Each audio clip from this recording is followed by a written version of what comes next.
média, les experts. Bienvenue sur M, c'est l'heure de parler sport dans les experts aujourd'hui. Et qui de mieux qu'une professionnelle du sport?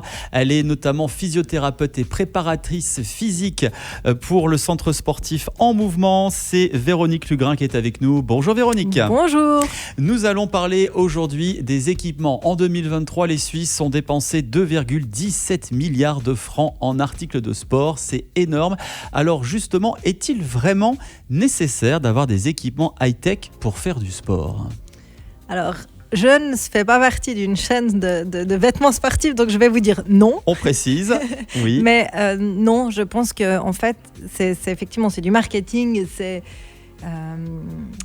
faire voilà, il faut être à la mode, il faut rester. Mais est-ce qu'on a vraiment besoin de tout ça pour faire du sport? La réponse est non. Par contre, on sait que maintenant certains équipements, oui, pour le sport de haut niveau, là on a besoin de technologie, on a besoin de nouvelles choses qui vont nous permettre d'aller grappiller ces quelques centièmes de seconde nécessaires à obtenir une médaille. Mais pour monsieur, madame, tout le monde, il n'est pas nécessaire d'acheter des chaussures de sport, de course à 350 balles avec des semelles carbone si vous allez courir une fois par semaine.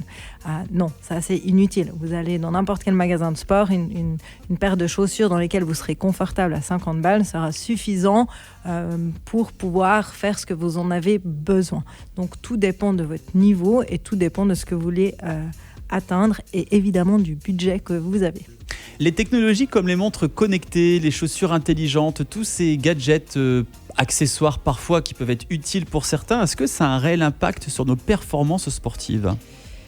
Alors, certaines montres qui vont aller analyser le rythme cardiaque, qui vont analyser votre foulée, etc., ça peut en effet être utile si vous faites une préparation physique bien très précise. adaptée, précise, où vous avez un coach derrière qui va pouvoir analyser vos données, qui va vous dire « Ok, aujourd'hui, ta sortie de course en endurance fondamentale, tu étais dans cette zone. Ok, la prochaine, on va pousser un petit peu là parce qu'on va aller chercher des adaptations physiologiques. » Là, ça a du sens selon moi.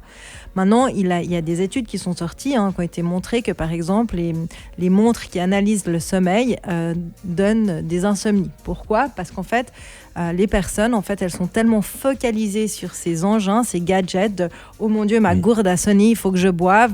Ah mon Dieu, là, le sommeil, il m'a dit… » Il n'y a plus rien de naturel. Il n'y a plus rien de naturel et en fait, on n'apprend plus aux gens à s'écouter. Je pense qu'il faut des fois un peu de bon sens sur le fait que oui, c'est technologique, mais qu'est-ce que ça nous apporte réellement? Et concrètement, ces études, elles montrent que parfois, ça apporte plus de stress que de solutions efficaces pour améliorer la santé, le bien-être et possiblement la performance des sportifs.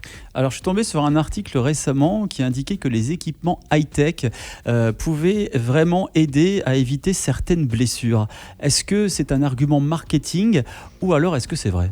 Alors, j'aimerais bien lire l'étude. C'est toujours difficile de savoir. Dans les études scientifiques, ce qui est intéressant d'aller regarder, c'est qui sponsorise l'étude. Si vous voyez que c'est des grandes marques qui sponsorisent les études, des fois, on peut se dire qu'il y a peut-être un biais. Malgré tout, en effet, il est clair que sur certains sports, certaines technologies, par exemple, je ne sais pas, les skis qui se déclenchent ou des choses comme ça, des chaussures de ski qui se déboîtent, ça va éviter certainement certaines blessures. Mais il y a aussi d'autres technologies qui potentiellement, si les personnes ne sont pas suffisamment entraînées, vont faire aussi apparaître de nouvelles blessures et c'est ce qu'on voit par exemple dans le ski, les ligaments croisés, ça a explosé aussi. Pourquoi? Parce que la technologie des skis, ils sont devenus plus légers, plus performants, mais du coup les gens ont moins besoin de force et de physique pour skier, pour aller vite, pour avoir de la technique. Donc en fait, c'est toujours un petit peu, ça dépend toujours un petit peu du point de vue et je pense qu'il faut garder un tout petit peu de distance parfois avec ces études en sachant qu'on peut trouver tout et son contraire. Donc j'ai envie de te dire oui